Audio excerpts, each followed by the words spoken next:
उड्डाणपूल बांधण्याचं काम कराडजवळ सुरू आहे। मात्र या उड्डाणपूल जे बांधकाम सुरू आहे याचा त्रास या ठिकाणाहून जाणाऱ्या प्रवाशांना होतोय।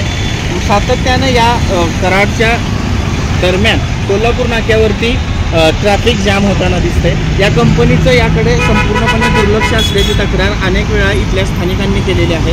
पुण्यावरून बेंगलोरला जाणारे जे प्रवासी आहेत त्यांना हा रोजचा त्रास सहन करावा लागतो। या ठिकाणी उड्डाणपुलाचं बांधकाम सुरू आहे।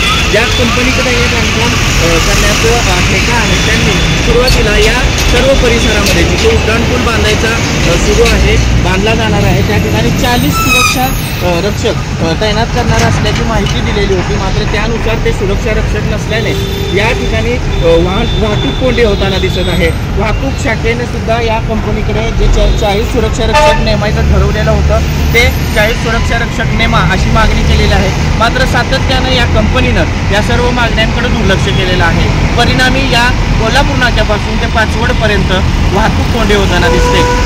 अभय कुमार देशमुख, श्रेष्ठ महाराष्ट्र, कराड।